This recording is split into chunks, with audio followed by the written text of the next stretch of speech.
I have a confession to make. I wanted to like High Guardian Spice. Now before you take out your knives and pitchforks, let me explain. Just because I wanted to like it didn't mean I think it was gonna be good. This was definitely a show where the odds were truly against it. For one, this was a non-anime on an anime streaming service. Two, the art style looked like a one-night stand between Steven Universe and Avatar: The Last Airbender. And three, had one of the writers saying this stuff, which she recently said she won't apologize for because at the time she was Tumblr pilled, whatever that means. Still, despite all that, and the not great critical reception, I still gave it a shot. I actually finished the show, unlike some people on the internet.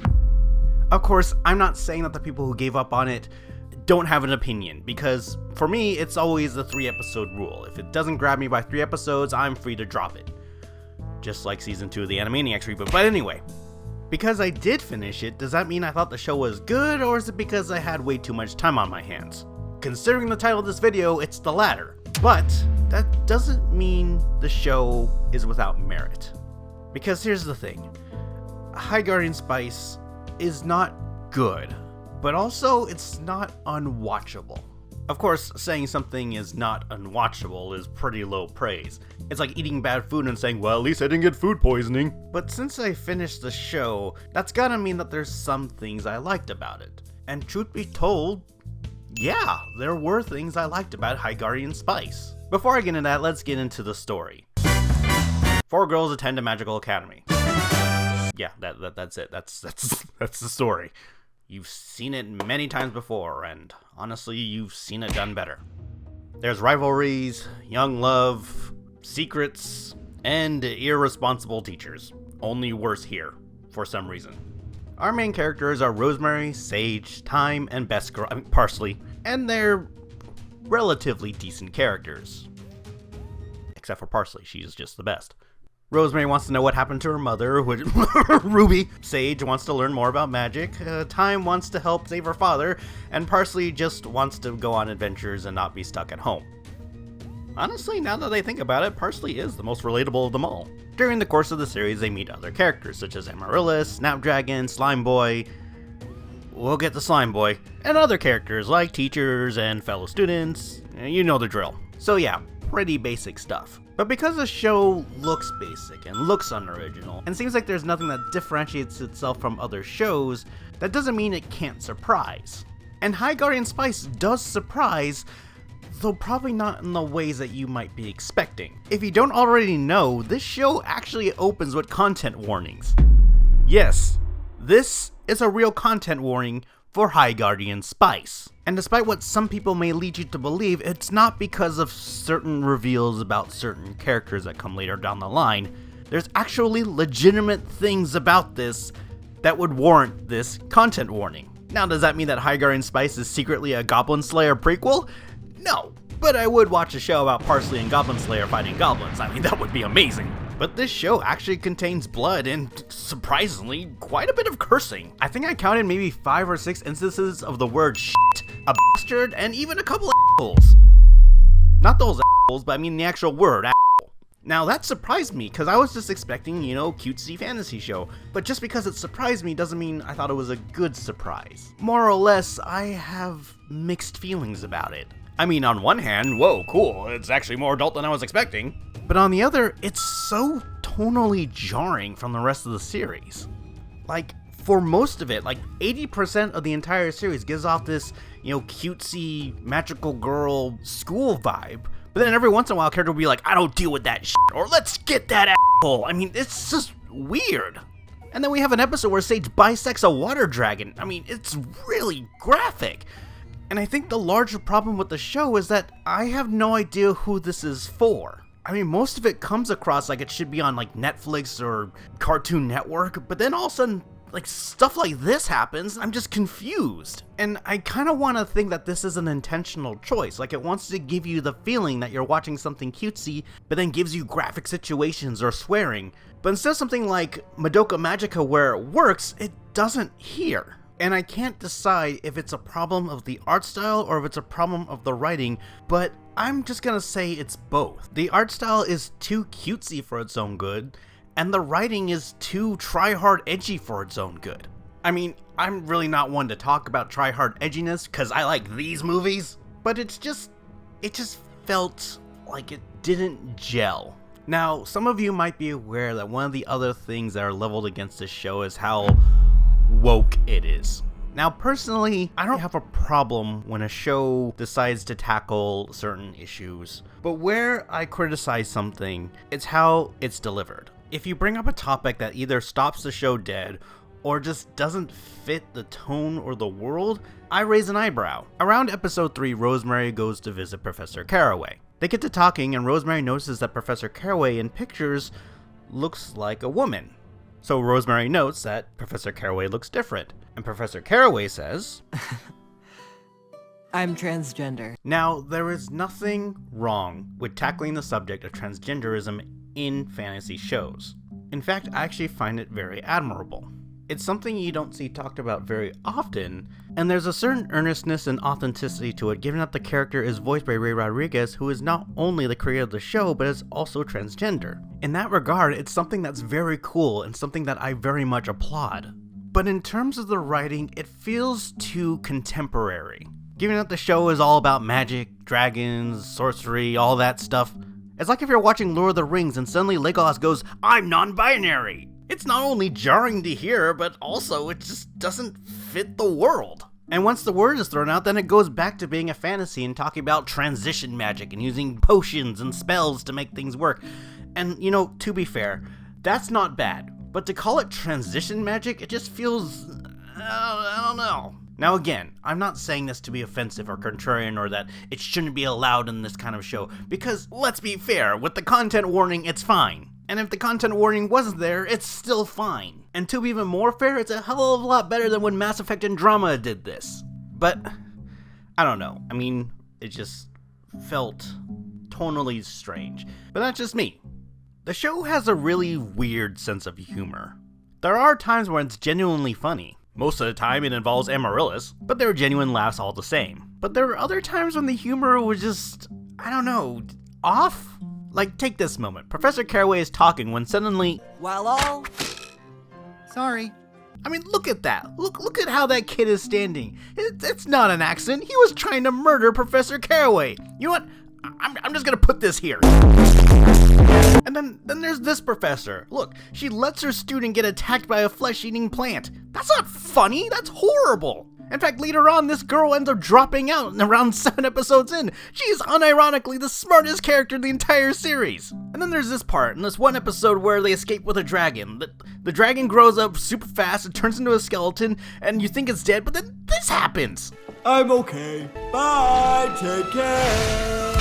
I mean, to be fair, I was laughing at this scene, but probably not for the right reasons. This relates to my point where I don't know who this show is for, who it's appealing to. I mean, is a student almost killing their teacher funny? Is a teacher almost killing their student funny? I mean, I'm not, like, the greatest expert on what's funny or not. Humor is subjective, but this is terrifying. This is a terrifying school. I'd rather go to a Hogwarts where something bad happens every year Harry Potter shows up. I'd rather go there than High Guardian Academy. But okay. I think I've gone a little bit far enough in talking about things I didn't like. There are things I did like. I mean, there are things I genuinely liked about this show. Primarily Parsley. Now, despite what you may think, I'm not praising Parsley in the waifu kind of a way, because, oh my god, really? Yeah, she's cute as a button, but it's more than that. I personally feel that Parsley is the most well-rounded member of the cast. Her motivation in not wanting to be stuck in one place is relatable, and she's a generally kind and friendly presence all around. Not to mention, I think her voice is the strongest of the main group. One of the things that people have noticed is that they think the voice acting is bad. I personally don't think all of the voice acting is bad. There are definitely some that aren't great, but I think the 4 main characters are actually okay. Actually more than okay. I'd say they're pretty good. I think maybe the weakest link of the 4 is Rosemary. The voice doesn't sound fitting to the character model, but everyone else is pretty good. But Parsley, I think it fits the most. And you know, that's not just because the voice actors who played Parsley liked one of my tweets. Although, I mean, that helps. In fact, the voice actor who played Time liked one of my tweets, and now I sort of feel bad for criticizing the show so much. Also, look how Parsley enters a room. I mean, that's best girl material right there. I can't hate the show when stuff like that happens in it. I think the reason why some critics say that the voice acting is bad is because the writing isn't very good. And I can understand that, truly I can, because sometimes it's very hard to salvage bad writing. You can be Daniel Day-Lewis or Kate Blanchett, but still you can't manage to make a bad line sound good. I mean, Snapdragon sounded okay. I mean, I don't really have much problem with him, except for that one time where he cried, which was strange. And then here, this guy is voiced by a talented voice actor, and, you know, the voice sounded fine, but it's one of those things like with Rosemary where it seemed like it was coming from the wrong character design. And then you had this guy who is a walking toxic masculinity straw man. But again, the voice acting was it was okay. It was just the writing that wasn't great. I think the one voice I could just outright say that was bad was Slime Boy. Oh yeah. I hope it's treating you well. Anyway, sorry. I just came in here to cry, but I can't. I mean, talk about a one-take Charlie right here. I mean, it just sounded like he just gave his first take and they're like, good, awesome, roll it. And the microphone quality is so different from everybody else. It's like everyone had this professional level blue snowball ice microphone and he had, you know, an Xbox headset. I don't know. And, you know, you had Time's dad who sounded really unnatural. It was like he was trying to sound like a tough father figure. But the voice actor couldn't do it, so they had to lower the pitch. I couldn't tell, like, what was going on with that. People also talk about how Amaryllis has bad voice acting, but honestly, I thought she did a really excellent job. It's another case where the writing isn't great, but the voice acting is good. Amaryllis starts off as one of those mean girl characters, like a rival or an antagonist, but then somehow the gears shift and she just becomes that brash but likable hothead that actually cares about people, primarily Snapdragon and his well-being. I'm not entirely sure if the development was earned, but it gets to the point where I'm having so much fun with the character that I don't care. And that's another thing. It does get to a point where I was genuinely having fun with the show.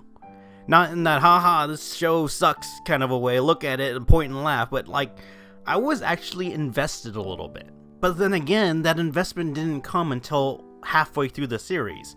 For the first 6 or so episodes, the plot was very meandering. It was just a bunch of slice-of-life adventures, and that can be fine, but for a 12-episode season, or series, depending on where it's at, it just felt like nothing was happening. So when a plot did happen, I was like, oh, I was actually invested. There were things happening where I was having fun and was genuinely excited about things. And that comes with the character of Olive. For the first few episodes, Olive is just a cat. But then it's revealed that Olive is a cat girl. I mean, honestly, you can't really be an anime if you don't have cat girls in it. I mean, just look at Ruby, there's a cat girl in it. Look at She-Ra, there's a cat girl in it. No, She-Ra's not an anime. But Olive was a good character. I did like her role. It helped that her voice was pretty good, and her arriving signified that an actual story was happening in the show. There was a secret order, assassination plots going on, intrigue. It was actually good. It's just a shame that it happened almost pretty much at the end of the series, or season again. I actually don't know if this is going to have another season, will it? I mean, this thing has been around for 3 years now? Or it's been in production for 3 years? It's gotta have more than 12 episodes. I refuse to believe that this is it. Because it does end on a bit of a cliffhanger. A cliffhanger I honestly saw coming, but I wish the story was more focused. Like, maybe have the slice of life stuff in between the plot episodes. But also, if it wanted to be more like anime, it just should have had 12 episodes of plot. Like an arc. The High Guardian Academy arc, you know? Look, I've complained a lot. Probably a lot more than I was expecting. I mean, like, the writing's not great. The characters, for the most part, aren't great. Pacing isn't great. The storyline takes a while to pick up. But, I mean, I have to be honest. There was not a lot that was offensively bad. There wasn't anything where I wanted to tear my hair out or throw my chair out the wall or give up on life. There was one area where I was a little bothered. It comes from an episode where, during it, Sage and Snapdragon start talking. And Sage talks about how guy friends and girlfriends are different from one another. Like, in terms of, like, their relationships or in terms of friendships. And you know what? On the surface, completely fair. But she also starts saying that guys don't like to talk about their feelings, and how they'll never understand that the bond between girls is stronger. Like, the way she talks about it is very stereotypical. I mean, you don't need to believe me, just listen to the clip. Guy friendship is different. It isn't the same. Guys don't talk about their feelings. Rose and I are girls. You and Amaryllis are a different story. In any case, guys just don't understand that the bond between girls is just deeper. I mean, I get it. For years, male screenwriters have stereotyped women into being screeching harpies that run around and scream and act irrational and stuff. An outdated mindset that has been very much improved. But then the writers here turn around and say guys are like, man, deep friendships are for stupid women, not like us, dude, bros, America! As a guy, my gut instinct was, oh, fuck you.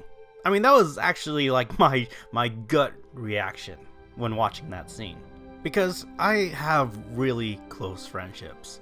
And we talk all the time about our thoughts, about our frustrations, like pretty much everything. And I know this is just my experience, not everyone else's. But having gone through all that, and then watching a show telling me that I'm not capable of having friendships like that, it's offensive. And Snapdragon does rightfully call her out on this, but she doesn't really take it back. She never says, wow, you know, guy friendships can be as deep as girl friendships. And the messaging feels muddled when you realize that Snapdragon identifies more as a woman. So is the show actively trying to say Sage is right? Guys really can't form deep bonds and relationships? It just makes me wonder if anyone in the writer's room thought to themselves, well, you know, guys out there like to play into stereotypes about us, maybe we shouldn't do it to them, maybe we should be like, oh, this is how you should do it. No, they play into stereotypes too! They're no better than the guy writers that go out there and write about women being screeching harpies and irrational and stuff. But then again, I really shouldn't be surprised considering one of the writers said this!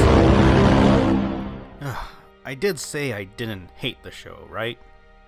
And yes, I don't hate the show. There is stuff I like about it. Like I said, I liked Parsley, I liked Amaryllis, I liked Olive.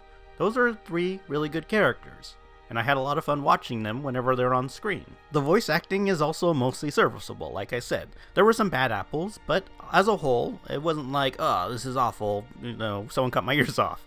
And the animation, which is, you know, not perfect at times, well, most of the time, it does have good stuff to it. I mean, I did like the colors, and there was a couple of action scenes towards the end where it was like the budget came alive for a second. But for a show whose trailer was saying that we were going to see stories we'd never seen before, a lot of it felt samey, like I've seen it before, and I've seen it done better. Like, if you want to see, like, great examples of a magical girls' school show, go watch The Owl House. Better yet, go watch Little Witch Academia. Little Witch Academia I cannot praise enough. That is a wonderful show. It has all of the good things that High Guardian Spice has and all of the good things that High Guardian Spice doesn't have. If you want to watch High Guardian Spice, you can go ahead. This is not a review to tell you to stop. This is not a review telling you to avoid it at all costs. Because, like I said, it's a completely watchable, serviceable show.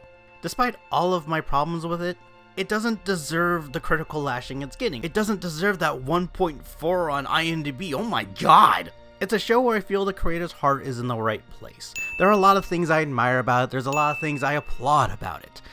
But it just doesn't have a clear vision about what it is. It's a tonal mess. The story goes almost nowhere until like the last few episodes. The characters have development that is rushed all around. The humor doesn't work 50% of the time. The writing is inconsistent all around. Sometimes it would have a good moment, sometimes it would have a very not good moment. Every time I think that I'm finally getting emotionally invested, something happens where I'm like, okay, no, never mind. I'm checking out for a second. Hold on, I'll see you. I wanted to like High Guardian Spice. The odds were against it, and I was hoping that it would surprise in a good way and deliver on an epic show that its trailer tried to hype it up to be. I wanted the writing to be winning. I wanted the characters to be wonderful, aside from the 3 characters I mentioned. I wanted to have fun, which I did for some of it, but not all of it. I wanted it to be a masterpiece. Or at the very least, I wanted it to be good. But for me, it isn't.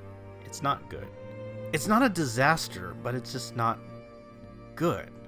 But at the same time, if there is another season, I'll watch it.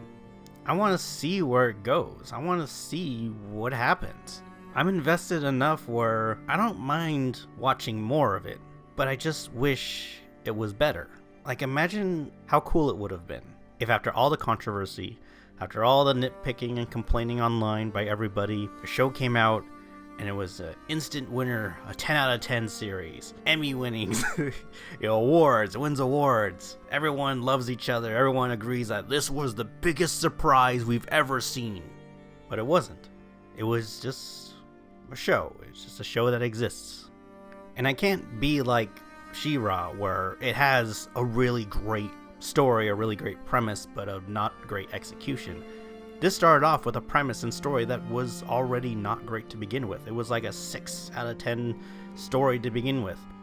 With all that, I mean, I would have to say that High Guardian Spice, as it stands, would be another 5 out of 10 show. It's not amazing, it's not awful, it's somewhere in between. I'm looking forward to seeing what happens next, but I don't have my hopes up. That is, if we ever get a second season. Anyway, I hope you enjoyed the video. I hope you enjoyed my ramblings. Please like and subscribe and click on that notification bell. Follow me on Twitter if you want to see what goes on in the mind of Equestron every once in a while. And there should be more content coming up in the future. Stay safe, stay healthy, stay wonderful.